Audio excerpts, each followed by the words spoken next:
അവൾക്ക് മുന്നിൽ എല്ലാം സാധാരണ പോലെ തന്നെയായിരുന്നു. പക്ഷേ ഒരു നിമിഷം എല്ലാം മാറി. ഇതൊരു പ്രണയത്തിൻ്റെ തുടക്കമോ അല്ലെങ്കിൽ ഒരു ഹൃദയത്തിൻ്റെ അവസാനമോ? Welcome to Rakshasaveda episode 5. ഓഫീസിലെ ആ നിമിഷം. പക്ഷേ അതിന് പ്രതികരണം വേദയുടെ ഉള്ളിൽ വലിയ തരംഗങ്ങളായി പടർന്നു. Let her handle. Project lead വേദയാണ്. ദക്ഷിൻ്റെ ആ വാക്കുകൾ അവളുടെ ചെവികളിൽ വീണ്ടും വീണ്ടും മുഴങ്ങി. അവൾ തൻ്റെ ഡെസ്കിലിരുന്നെങ്കിലും മനസ്സ് അവിടെ ഇല്ലായിരുന്നു. ഇത് വെറും സപ്പോർട്ടാണോ, അല്ലെങ്കിൽ അവൻ എന്നെ വിശ്വസിക്കുന്നുണ്ടോ? അവൾ തല കുലുക്കി. ഫോക്കസ് വേദ എന്ന് സ്വയം പറഞ്ഞ് റിപ്പോർട്ട് കംപ്ലീറ്റ് ചെയ്യാൻ ശ്രമിച്ചു. പക്ഷേ അറിയാതെ അവളുടെ കണ്ണുകൾ ക്യാബിൻ ഭാഗത്തേക്ക് പോയി. അവിടെ ദക്ഷ് ഫയൽ പരിശോധിച്ച് സീരിയസ് ആയിരിക്കുന്നു. ഒരു നിമിഷം അവൻ്റെ കണ്ണുകൾ ഉയർന്നു, വേദയെ തേടി. അവരുടെ കണ്ണുകൾ കൂട്ടിമുട്ടി. ഒരു നിമിഷം മാത്രം, പക്ഷേ സമയം നിൽക്കുന്നത് പോലെ. വേദ ഉടനെ തിരിഞ്ഞിരുന്നു. ഹൃദയം വേഗത്തിലിടിച്ചു. ദക്ഷം വീണ്ടും തൻ്റെ വർക്കിലേക്ക് തിരിഞ്ഞു. പക്ഷേ അവൻ്റെ ചുണ്ടിൽ ഒരു ചെറിയ പുഞ്ചിരി മിന്നിമറഞ്ഞിരുന്നു. അതെല്ലാം നേഹ കണ്ടിരുന്നു. അവളുടെ കണ്ണുകളിൽ ചെറിയൊരു അസൂയയുടെ നിഴൽ. അവൾ ചെറുതായി ചിരിച്ചു. മനസ്സിൽ എന്തൊക്കെയോ കണക്ക് കൂട്ടി. റൂമിൽ വൈകുന്നേരം മീറ്റിംഗ് പ്രസൻറ്റേഷൻ നടത്തുന്നത് വേദയായിരുന്നു. അവൾ കോൺഫിഡൻ്റായി എക്സ്പ്ലെയിൻ ചെയ്യുന്നു. പക്ഷേ നേഹ മനഃപൂർവ്വം ഇടപെടുന്നു. Veda, you sure this is correct? Daksh prefers perfection. Room മുഴുവൻ നിശബ്ദത. വേദയുടെ കൈകൾ ചെറുതായി വിറച്ചു. ഒരു നിമിഷം അവൾക്ക് വാക്കുകൾ കിട്ടിയില്ല. അപ്പോഴാണ് ദക്ഷ് ചെയറിൽ നിന്ന് പതുക്കെ മുന്നോട്ട് നീങ്ങി. അവൻ്റെ ശബ്ദം ശാന്തമായിരുന്നു, പക്ഷേ ശക്തമായിരുന്നു. Neha, I already said trust her work. Neha ഒരു നിമിഷം മിണ്ടാതെ നിന്നു. പക്ഷേ ദക്ഷ് തുടർന്നു. Oh maybe you don't trust my decision. ആ വാക്കുകൾ മുറിയിലെ വായുവിനെ പോലും ഭാരമാക്കി. വേദയുടെ ഹൃദയം അതുവരെ അനുഭവിച്ചിട്ടില്ലാത്ത രീതിയിൽ ഇടിച്ചു.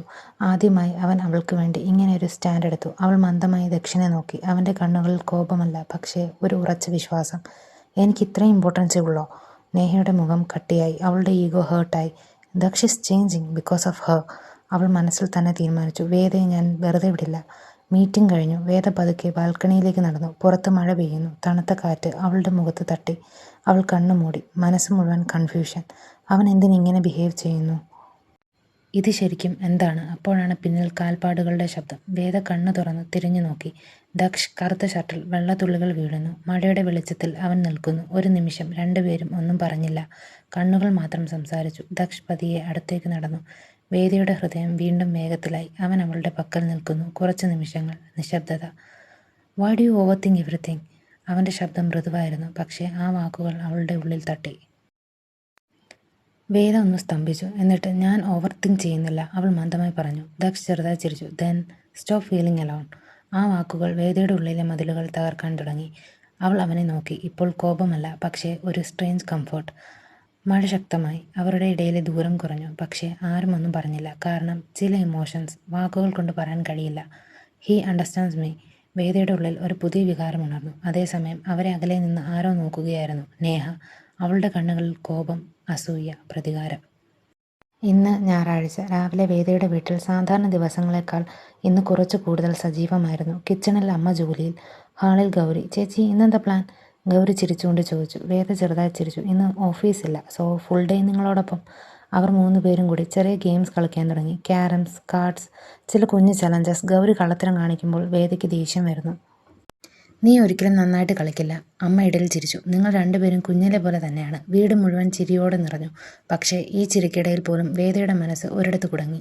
ദക്ഷ്. അവൾ ഒരു നിമിഷം നിശബ്ദമായി. ഗൗരി അത് ശ്രദ്ധിച്ചു. എന്താ ചേച്ചി, ആരെയോ മിസ് ചെയ്യുന്ന പോലെ? വേദ ഉടനെ തിരിഞ്ഞു. ഒന്നുമില്ല. പക്ഷേ അവളുടെ കണ്ണുകൾ സത്യം മറച്ചില്ല. പിറ്റേന്ന് രാവിലെ വേദ ഓഫീസിലെത്തി. അവൾ അറിയാതെ തന്നെ ആദ്യം നോക്കിയത് ദക്ഷിൻ്റെ ക്യാബിൻ. അവിടെ ഡോർ അടഞ്ഞു കിടക്കുന്നു. അവളിൽ ചെറിയൊരു നിരാശ പടർന്നു. അപ്പോൾ പിന്നിൽ നിന്ന് അഞ്ജലി. ആരെയാ നോക്കുന്നത് മാഡം? വേദ ഞെട്ടിത്തിരിഞ്ഞു. ഞാൻ ആരെയും നോക്കിയില്ല. അഞ്ജലി ചിരിച്ചു. അതെ, എസ്പെഷ്യലി ദക്ഷ് സാറിനെ അല്ലല്ലോ. വേദയുടെ മുഖം ചുവന്നു.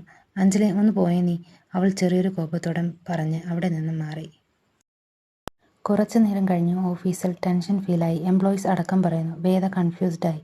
എന്താ സംഭവിച്ചത്? അപ്പോഴാണ് അഞ്ജലി സീരിയസ് ആയി അടുത്തു വന്ന് പറഞ്ഞത്. വേദ, ദക്ഷ് സാറിൻ്റെ മുത്തശ്ശി ഹോസ്പിറ്റലാണ്. ആ വാക്കുകൾ വേദയുടെ മനസ്സ് പെട്ടെന്ന് താഴ്ന്നു. Is he okay?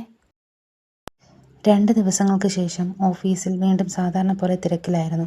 പക്ഷേ ഒരു മാറ്റമുണ്ടായിരുന്നു. ദക്ഷ് തിരിച്ചെത്തി. കൂടെ നേഹയും. ലഞ്ച് ബ്രേക്കിൽ എംപ്ലോയീസ് എല്ലാവരും ക്യാൻറ്റീനിൽ കൂടി. നേഹ ഉറക്കെ സംസാരിക്കുന്നു. ആക്ച്വലി ഞങ്ങൾ വീട്ടിൽ ഓൾറെഡി മാരേജ് ഡിസ്കസ് ചെയ്തു. Very soon things will be finalised. ആ വാക്കുകൾ അവൾ കേൾക്കേണ്ട ഒരാൾക്കായി പറഞ്ഞതുപോലെ. അവിടെ ഒരു ടേബിളിലിരുന്ന് കോഫി കുടിച്ചുകൊണ്ടിരുന്ന വേദ അവളുടെ കൈ നിശ്ചലമായി. മാരേജ്? അവളുടെ ഹൃദയം പെട്ടെന്ന് താഴ്ന്നു. അപ്പോഴാണ് ദക്ഷ് ക്യാൻറ്റീനിലെത്തിയത്. എല്ലാവരും ഒരുമിച്ച് തിരിഞ്ഞു നോക്കി. Congrats sir, advance wishes sir. Daksh കൺഫ്യൂസ്ഡായി. പക്ഷെ നേഹ ചെറിയൊരു ചിരി. വേദ, അവൾക്ക് എഴുന്നേൽക്കാതെ വയ്യ. അവൾ പതിയെ അവൻ്റെ മുന്നിലെത്തി. വേദ ചിരി വരുത്തിക്കൊണ്ട് കൺഗ്രാറ്റ്സ് സർ. അവളുടെ ശബ്ദം ശാന്തം, പക്ഷേ ഉള്ളിലെന്തോ തകർന്നു. ദക്ഷ് അവളെ നോക്കി. അവളുടെ കണ്ണുകൾ, അവളുടെ ശബ്ദം. അവൻ മനസ്സിലാക്കി, ഷീ ഈസ് ഹേർട്ട്. പക്ഷേ അവനൊന്നും പറയാൻ കഴിഞ്ഞില്ല. കാരണം ഇവിടെ സിറ്റുവേഷൻ അവൻ്റെ കയ്യിലില്ല. വേദ അവിടെ നിന്ന് തിരിഞ്ഞു നടന്നു. കണ്ണുകൾ നനഞ്ഞു, പക്ഷേ അവൾ അത് മറച്ചു. ഈ കഥയുടെ ബാക്കി അറിയാൻ നെക്സ്റ്റ് എപ്പിസോഡ് മിസ് ചെയ്യരുത്. ചാനൽ സബ്സ്ക്രൈബ് ചെയ്യണേ.